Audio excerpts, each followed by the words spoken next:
Hello all, welcome to ECE Lectures. So நம்ம channel ECE Lecturesல microprocessor இருக்கக்கூடிய important MCQs நம்ம பார்த்துட்டு வந்துட்டு இருக்கோம். ஆல்ரெடி நான் பார்ட் 1 அண்ட் பார்ட் 2 வீடியோ போஸ்ட் பண்ணிக்கேன். நீங்கள் இந்த வீடியோ பார்க்கல அப்படின்னா டிஸ்கிரிப்ஷனில் லிங்க் கொடுக்குறேன், போய் மறக்காமல் பார்த்துருங்க, உங்களுக்கு கண்டிப்பாக யூஸ்ஃபுல்லாக இருக்கும். அண்ட் ஆல்சோ மைக்ரோப்ராசஸர் இருக்கக்கூடிய இம்பார்ட்டன்ட் டாபிக்ஸும் கவர் பண்ணிட்டு வந்துட்டு இருக்கேன். அண்ட் இந்த வீடியோவில் அதோட கண்டினியூஷன் தான் வரப்போகுது. Yes, part 3 of important MCQs தான் இந்த வீடியோவில் நம்ம பார்க்க போகிறோம். ஸோ வீடியோக்குள்ளே போகிறதுக்கு முன்னாடி நீங்கள் நம்ம சேனலை ஃபர்ஸ்ட் டைம் பார்க்குறீங்க அப்படின்னா ECE Lectures சப்ஸ்கிரைப் பண்ணி வச்சுக்கோங்க. பக்கத்தில் இருக்க பெல் ஐக்கானையும் கிளிக் பண்ணிக்கோங்க. அப்போ தான் நான் போடுற வீடியோஸ் எல்லாமே உங்களுக்கு நோட்டிஃபிகேஷன் வரும், நீங்களும் மிஸ் பண்ணாமல் பார்க்கலாம். ஸோ வாங்க வீடியோக்குள்ளே போகலாம். ஸோ இந்த வீடியோட ஃபர்ஸ்ட் கொஸ்டின், ஸோ இது பார்ட் 3 அப்படிங்கிறதுனால continuation. So 31st question. So 31st question என்னன்னு பார்க்கலாம். So cache memory is logically position. So options பாருங்கள். ஸோ கேட்ச் லாஜிக்கலாக எந்த இடத்துல நடுவில் இருக்கும் அப்படி கேட்டிங்கன்னா சிபியுக்கும் மெயின் மெமரிக்கும் நடுவில் தான் இருக்கும். So option A between CPU and main memory, இதுதான் கரெக்டான ஆன்சர் இந்த கொஸ்டினுக்கு. So next question 32 an IO processor controls the flow of information between. ஒரு IO ப்ராசஸர் எதுக்கு நடுவில் இருக்கக்கூடிய ஃப்ளோ ஆஃப் டேட்டா அது ப்ராசஸ் பண்ணுது, கண்ட்ரோல் பண்ணுது அப்படி கேட்குறாங்க. அது என்னென்னா option B, main memory and IO devices. இது ரெண்டுத்துக்கும் இருக்கக்கூடிய நடுவில் டேட்டாவை தான் அது கண்ட்ரோல் பண்ணுது. ஸோ ஆப்ஷன் பி தான் கரெக்டான ஆன்சர் இந்த கொஸ்டினுக்கு. So next question பார்ப்போம். 33. The use of cache in a computer system increases the. So cache use பண்ணுறதுனால கம்ப்யூட்டர் சிஸ்டமில் என்ன இன்க்ரீஸ் பண்ணும் அப்படி கேட்குறாங்க.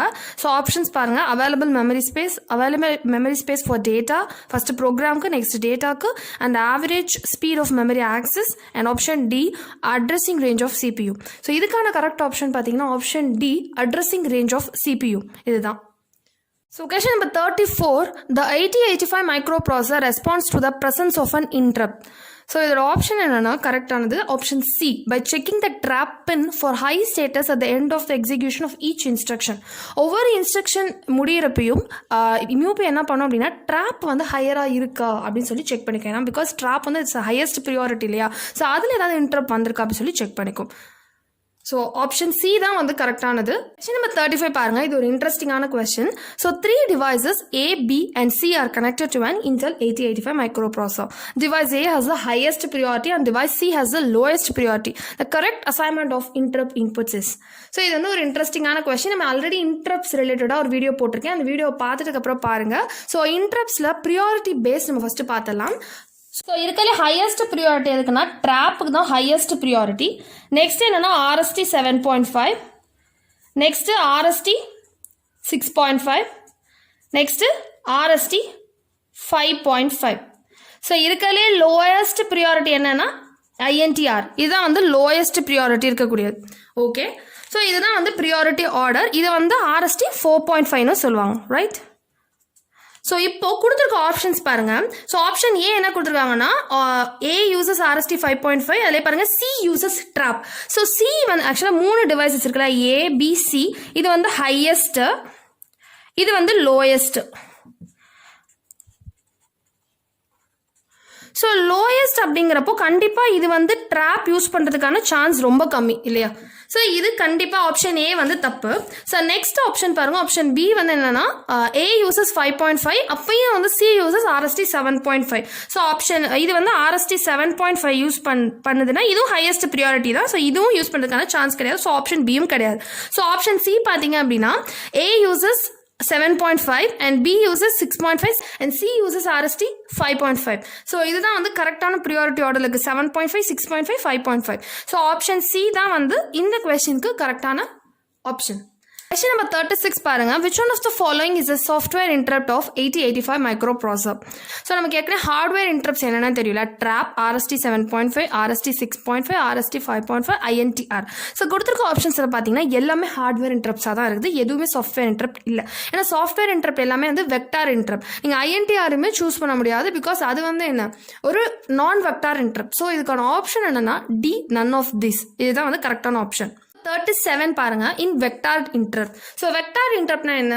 ஒரு இன்டரப்டுடைய அட்ரஸ் லொக்கேஷன் அந்த வெக்டார் ஃபிக்ஸ்டாக இருக்கிறது தான் வெக்டார் இன்டரப்ட். ஸோ ஒரு மைக்ரோ ப்ராசஸர் வந்து இன்டரப்ட் வரப்போ அது வெக்டார் இன்டரப்டாக இருந்துச்சுன்னா கரெக்டாக அதோடைய அட்ரஸ் லொக்கேஷனுக்கு தானாக வந்து ஜம்ப் பண்ணிடும். ஸோ அந்த இன்டரப்ட் வந்து என்ன பண்ணுதுன்னா பிரான்ச்சிங் இன்ஃபர்மேஷனையும் அது மியூபிக்கு கொடுக்குது. ஸோ இதுக்கான கரெக்ட் ஆப்ஷன் பார்த்தீங்கன்னா option B, the interrupting source supplies a branch information to the processor through an interrupt vector. So இதுதான் இதுக்கான கரெக்டான ஆப்ஷன். ஸோ நெக்ஸ்ட் கொஸ்டின் போகலாம். So in an 8085 microprocessor system, the RST instruction will cause an interrupt. So எப்போ வந்து ஆர்எஸ்டிங்கிற instruction வந்து interrupt வந்து கொடுக்கும் அப்படின்னு சொல்கிறாங்க. ஸோ ஆப்ஷன்ஸ் பார்த்தீங்க அப்படின்னா only if an interrupt service routine is not being executed, only if a bit in interrupt mask is made 0, and option C என்னன்னா only if interrupts have been enable by an EI instruction. அப்படிங்கிறது என்னன்னா enable interrupt. So இதுக்கான correct option option C, only if the interrupts have been enabled by an EI instruction. So இதுதான் இதுக்கான கரெக்டான option. So next question 39. The serial input data of 8085 microprocessor can be loaded into MSB of the accumulator by. So இதுக்கான correct option பார்த்தீங்கன்னா option A, executing RIM instruction. So இதுதான். Number 40 என்னன்னா call in computer system means. So options பாருங்க. First வந்து to execute a part of main program, to call a subprogram to be executed. Option C, to transfer control to the specified closed subroutine. So option C என்னன்னா to transfer control to the specified closed subroutine. So இதுதான் வந்து கரெக்டான option. அதாவது ஒரு specified subroutineக்கு அந்த மியூபியோட control அப்படியே transfer ஆகிறதாம். So option C is the correct answer for this question. So question number 41 பார்க்கலாம். Instruction used to set the carry flag in the computer can be classified as. So carry flag set பண்ணக்கூடிய ஒரு இன்ஸ்ட்ரக்ஷனா எந்த type of இன்ஸ்ட்ரக்ஷனா சொல்லலாம்? Data ட்ரான்ஸ்ஃபரா, logical இன்ஸ்ட்ரக்ஷன்ஸா, program கண்ட்ரோலா? ஸோ ஆப்வியஸ்லி தெரியும் டேட்டா ட்ரான்ஸ்ஃபர் வந்து கண்டிப்பாக வந்து கேரி ஃபிளாக் எந்த ஃபிளாகுமே அஃபெக்ட் பண்ணாது, மெயினாக கேரி ஃபிளாக் அஃபெக்ட் பண்ணாது. ஸோ இதுக்கான கரெக்ட் ஆப்ஷன் பார்த்தீங்கன்னா ஆப்ஷன் பி, அரித்மெட்டிக் இன்ஸ்ட்ரக்ஷன்ஸ் தான் வந்துட்டு கேரி ஃபிளாக் வந்து செட் ஆர் ரீசெட் பண்ணும். ஸோ ஆப்ஷன் பி தான் கரெக்டான option. If the instruction RST 6.5 is written in a program, the program will jump to the location. அது என்ன கேட்குறாங்க அப்படின்னா RST 6.5 உடைய வெக்டார் அட்ரஸ் என்ன அப்படின்றதா இப்படி இந்த மாதிரி கொஸ்டினில் கேட்குறாங்க. ஸோ நான் ஆல்ரெடி ஒரு வீடியோ போஸ்ட் பண்ணிக்கேன் எப்படி வெக்டார் அட்ரஸ் கால்குலேட் பண்ணுறதுன்னு சொல்லி. ஸோ கொடுத்துருக்க அந்த நம்பரோட 8 மல்டிப்ளை பண்ணி வரது என்னவா இருக்கும் அப்படின்னா டெசிமலில் இருக்கும். ஸோ இதை நீங்கள் எப்படி கன்வெர்ட் பண்ணணும்னா ஹெக்ஸாக்கு கன்வெர்ட் பண்ணணும். ஹெக்ஸா கன்வெர்ட் பண்ணுறதுக்கு என்ன பண்ணணும்னா டிவைட் பை 16. ஹெக்ஸாங்கிறது 16. ஸோ 4 டிஜிட்டில் இது இருக்கணும்.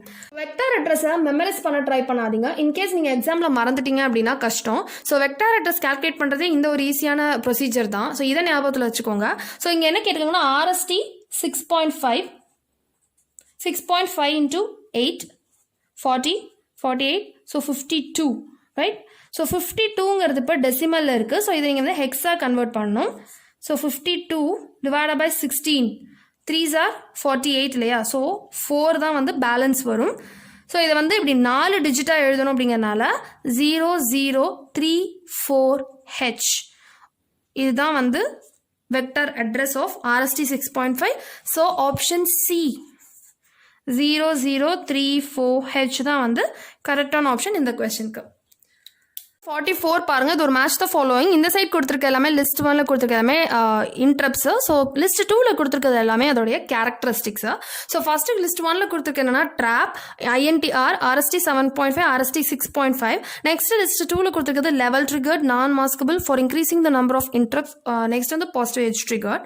ஸோ கொடுத்துருக்கிறதுலே ஃபர்ஸ்ட் வந்து ட்ராப் ஏவோடது என்னன்னா ட்ராப் வந்து என்னன்னா ஒரு highest priority interrupt and non maskable interrupt. Okay, அப்போ வந்து ஏ வந்து 2.